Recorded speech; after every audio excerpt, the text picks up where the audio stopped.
please? Hey, welcome to the podcast. This is the surge effect, and this podcast, well, it'll probably have an effect on you.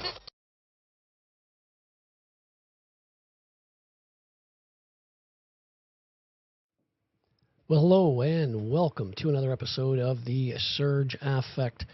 In today's episode of the Surge Effect, we are going to be talking about question period yesterday, October 28th, and what went down. And, of course, the big ad by Doug Ford to the tune of $75 million of taxpayers' money about tariffs and Ronald Reagan. Anyway, listen, I always like to mention it, use it at the end of my podcast, but I'm going to mention it right at the start. Please subscribe, like, share, spread the information around as much as you possibly can. Helps with the algorithm with YouTube. Very important because they filter out a lot of different stuff, and stuff that I say or stuff that other podcasters say, they filter them. So, all right, so without further ado, let's get into the first video I'm going to show you. Is Pierre Liberals asking a question about the budget, asking a question about the food and all that stuff here in Canada. So here we go. 9 liberal tax and spend inflationary and costly deficits. Canadians are hungry. Hungry for an affordable budget. Hungry, according to a report by Food Banks Canada called the Hunger Count, which shows that there's been a 100% increase in the number of people relying on food banks since Liberals brought in numerous taxes on food. Will the Prime Minister finally, for the first time, introduce an affordable budget for affordable food and affordable living? The Honourable Minister of Jobs and Families. Mr. Speaker, in fact, someone recently said that there's early signs of progress, including easing housing pressures and new social supports that are offering progress. In fact, this person went on to say that ambitious poverty reduction strategies like affordable housing pilots and the Canadian Dental Care Plan and the National School Food Program are showing early promise. Guess who said that, Mr. Speaker? The CEO of Food Banks Canada. The Honourable Leader of the Opposition. If any of that were true, there would not be a 100% increase in the number of people relying on food banks. The numbers speak for themselves, Mr. Speaker, and that's after a decade of liberal inflationary taxes and deficits that have driven 2.2 million people to the food bank. One of them is Jacqueline Stone. She works 2 jobs. She works at a grocery store, Mr. Speaker. She cannot afford to shop at the grocery store where she works. In her name and in the name of 2.2 million people lined up at food banks, will we finally get an affordable budget for affordable food and affordable living? The Honourable Minister of Jobs and Families. So I just heard the Leader of the Opposition say that the CEO of the Food Bank, Canada Food Bank, actually doesn't know what she's talking about when she wrote the report that they're quoting from. It's really hard to follow, isn't it, Mr. Speaker? But I will say this. It's clear that the member opposite is driving for a Christmas election, and I really hope that's not true, because Canadians are counting. See, they get a big joke out of it, right? And they're laughing in the background in regards to what Pierre basically just said there. But when you look at graphs or you look at statistics that people have released in the last few days in regards to all this stuff, here's one right here. This was released in regards to, this is from the WHO's Hunger Report, 4.1 million visits to the food bank. Liberals sit there and laugh about it, but this is fact. You can't lie about stuff like this. All the way from basically 2020 to the last 5 years. So, of course, Pierre brings up about the last 10 years, but that's the last 5 years, that major spike in that graph there. This was also dropped the other day. Toronto's food bank use keeps hitting new records faster than ever before. This was just literally posted October 27th. More than 4.1 million visits made to Toronto food banks from March 24th to April 2025. These statistics from Canada does not lie. And like I said, the Liberals can say whatever they want, and they can make up whatever thing they want and read it off a piece of paper and say so-and-so has said this is true. Those facts don't lie. Keep that in mind. All right, so here's another clip I'm going to show you from yesterday as well. This was Pierre Poilievre. He asked 6 times the same question. 6 times the same question. Here we go. The signature promise on which the Prime Minister was elected was to, quote unquote, negotiate a win with the Americans, to get a deal by July 21st. And here we are, late October, still no deal, still no win, still no elbows, still no jobs, and American tariffs have doubled since the Prime Minister promised he would get rid of them. Yesterday, his latest excuse was that an Ontario government ad prevented him from keeping his promise. So, yes or no, did the Prime Minister or his staff see the ad before it went out? Yes. The Honourable Minister responsible for Canada-US trade. Mr. Speaker, I'll repeat the answer I just gave to the Leader of the Opposition in French, because he asked the same question in English. Our government, Mr. Speaker, was elected to negotiate an agreement with the United States that's in the interests of Canadian workers and the Canadian industries. Unlike the Leader of the Opposition, Mr. Speaker, we're not going to sign whatever agreement the Americans might suggest. We're going to sign an agreement that benefits Canadian workers and the Canadian economy.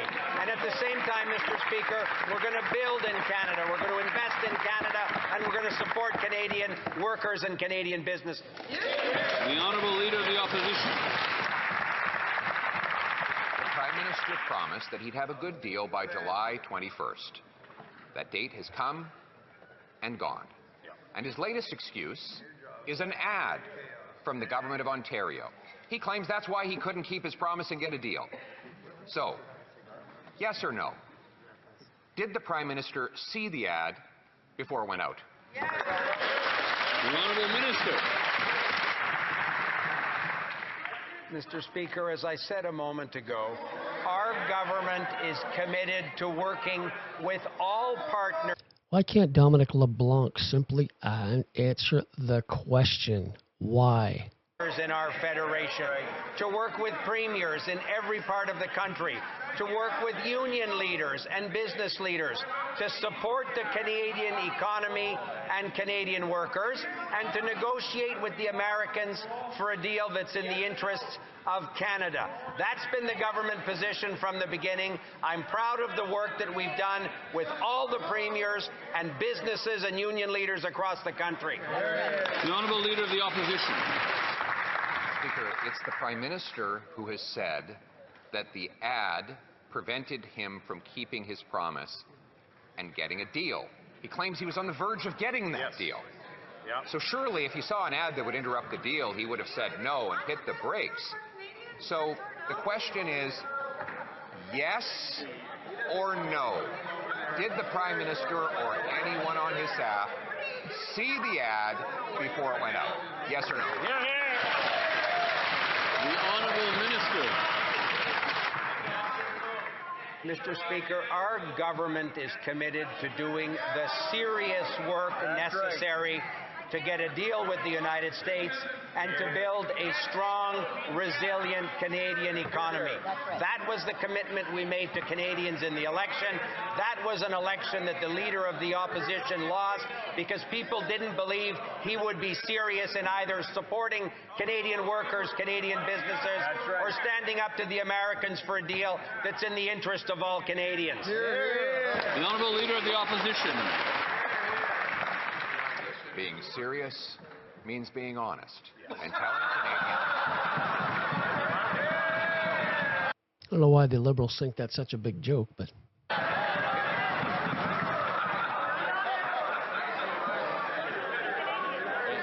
Did the Prime Minister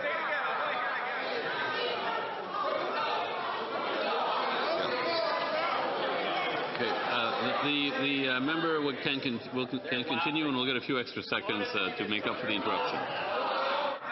being honest is a joke to these Liberals, Mr. Speaker?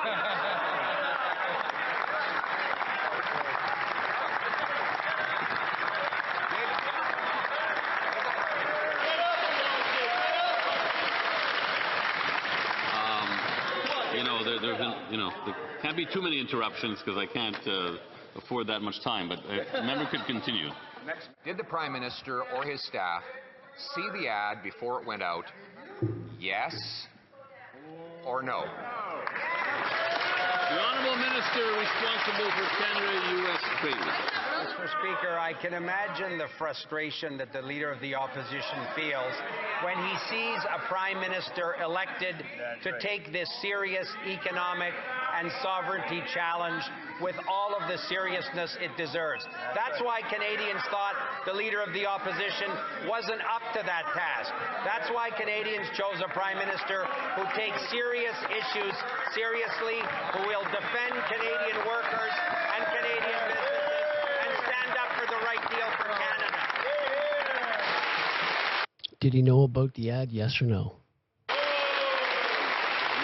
Honourable Leader of the Opposition.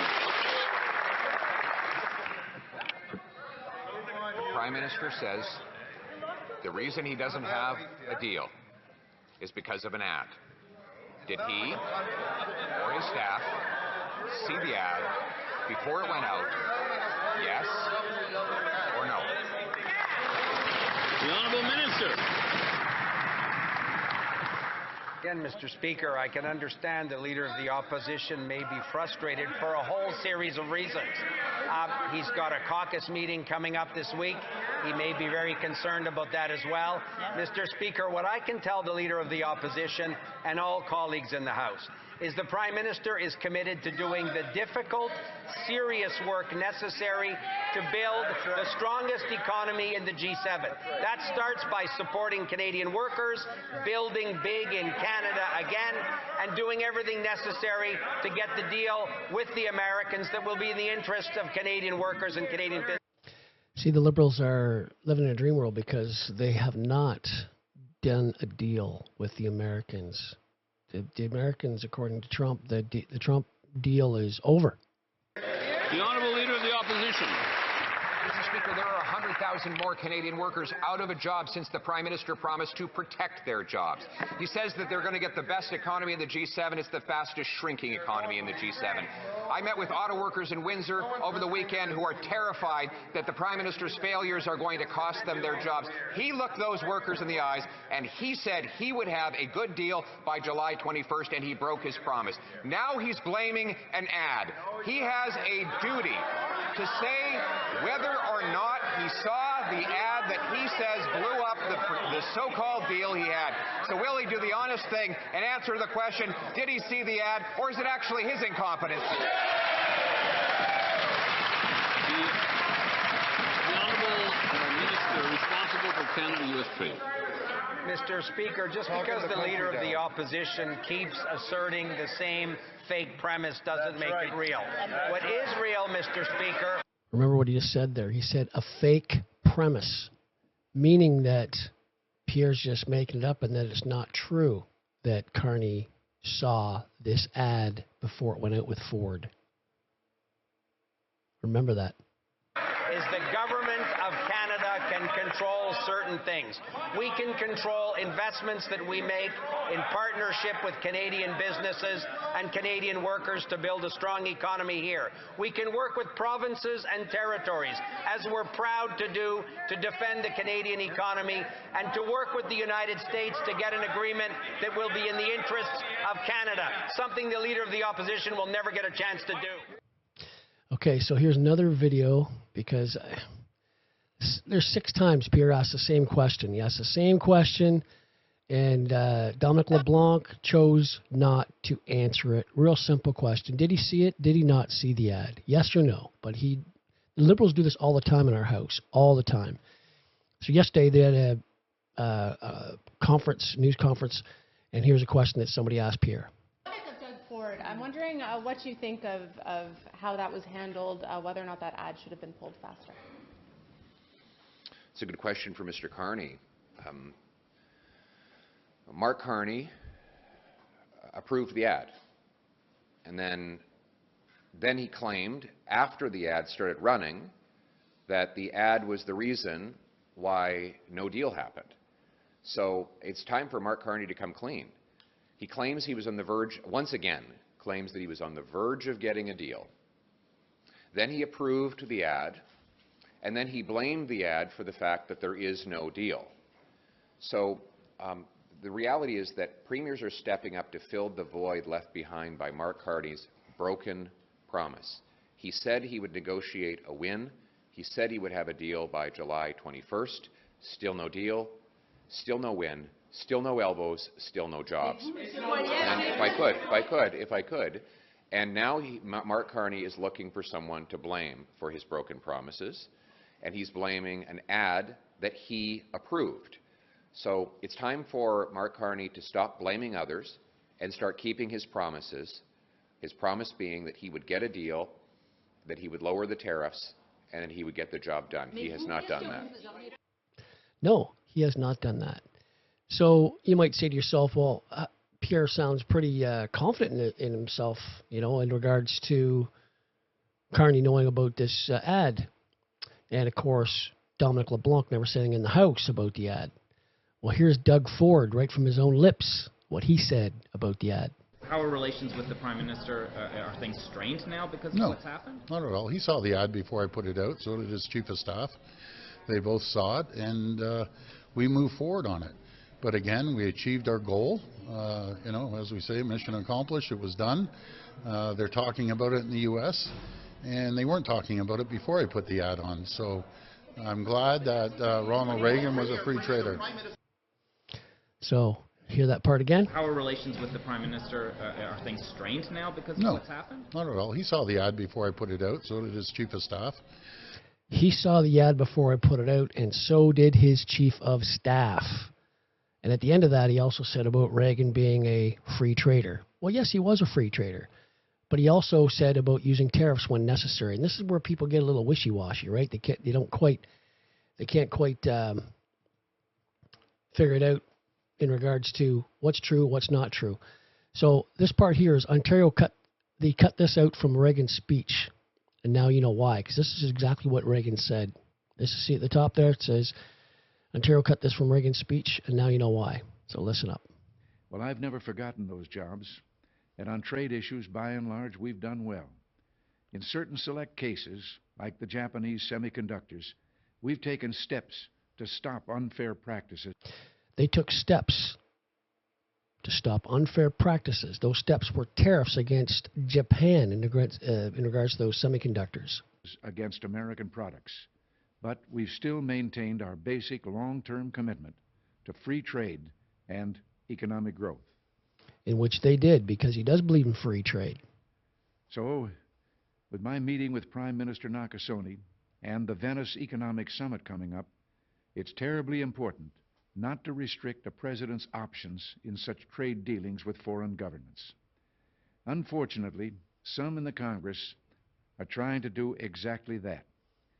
I'll keep you informed on this dangerous legislation because it's just another form of protectionism, and I may need your help to stop it. Remember, America's jobs and growth are at stake. Until next week, thanks for listening, and God bless you. So that was a little part that they cut out of the actual ad when they were saying it was edited and snipped out. That's the part that was. So everyone has their own little take on, you know, what's transpired. I look at things, you know, just for information that I know. But I look at what happened with the first election. And a lot of Canadian people voted out of fear of Trump, fear of what he was going to do, blah, blah, blah. Well, we still don't have a deal 6-7 months later. Carney hasn't done diddly squat. I believe, that's just my opinion, just for information that I've, you know, kind of know and have seen, is, and this is what I posted on my X account the other day, is I was just a bit suspicious. So I'm suspicious if they ever really want a deal, and I suspect that Carney and his best buddy Ford cooked up this United States anti-tariff campaign stunt to make Trump the evil one again.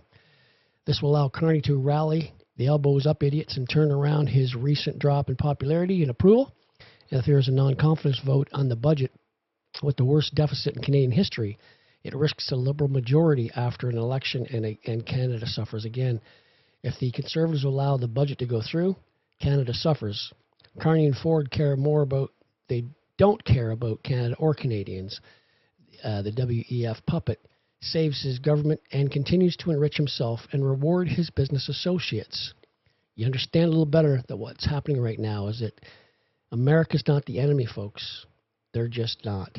But this is what you're led to believe because of mainstream media.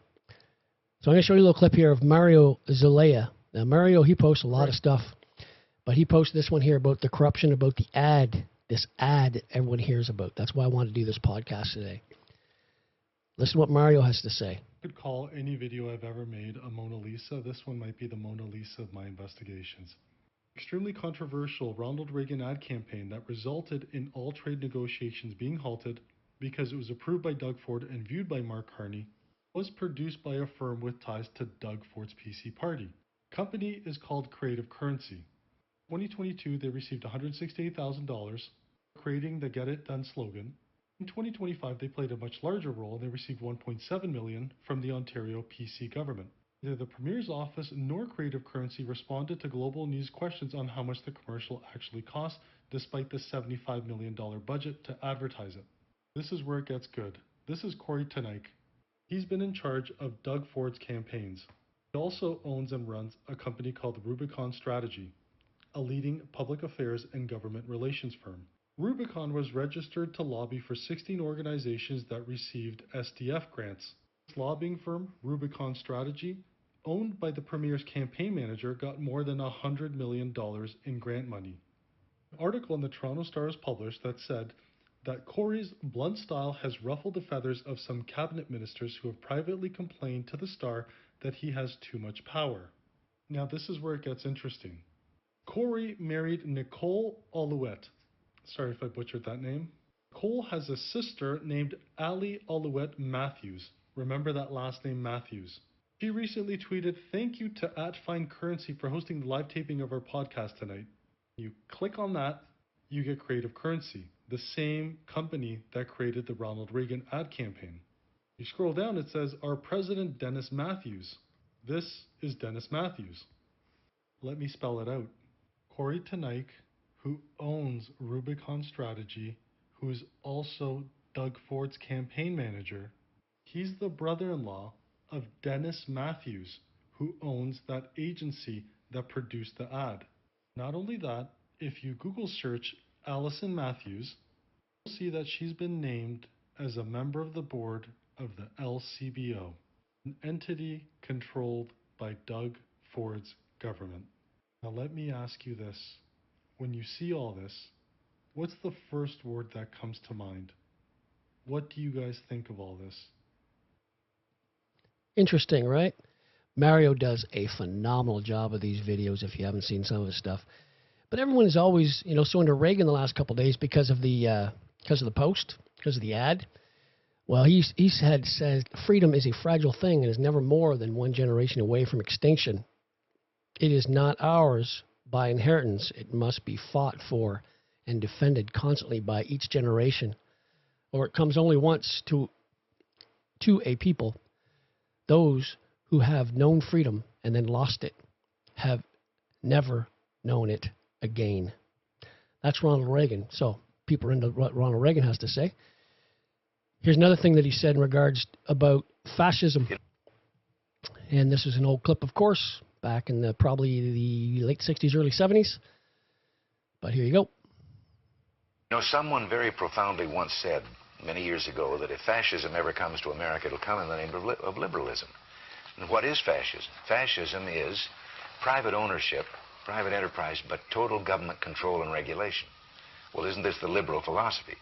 The conservative, so-called, is the one that says less government, get off my back, get out of my pocket, and let me have more control of my own destiny. Exactly. Let me have more control of my own destiny. So that was Ronald Reagan as well. All right, I'm going to be signing off here in the podcast, but before I do, I just want to play you this one last clip. And I'm not sure why more Canadians aren't up in arms about this. That transpired at the World Series game the other night. This singer that I've never heard of in my life that got up and sang Canadian national anthem. He's won a Grammys and all that stuff, but personally, I don't think he can sing worth shit. But that's just my opinion. But anyway, listen to what he says.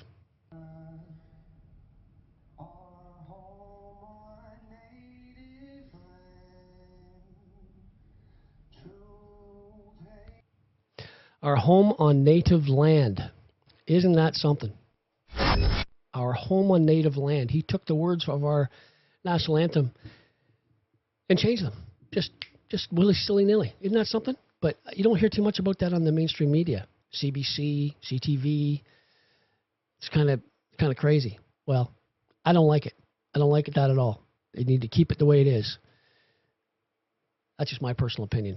Let me know what you think in the comments in regards to that and in regards to everything else that I've just posted about Pierre asking the same questions about what Doug Ford said, that Carney and his chief of staff knew all along about that ad.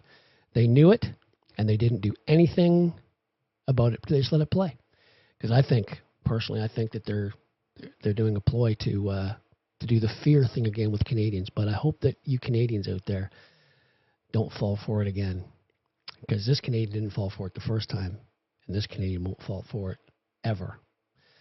That being said, thanks for listening to today's podcast. Don't forget to like and subscribe, share. It's much appreciated. All right, have yourself a great day. Till next podcast, everyone. Cheers.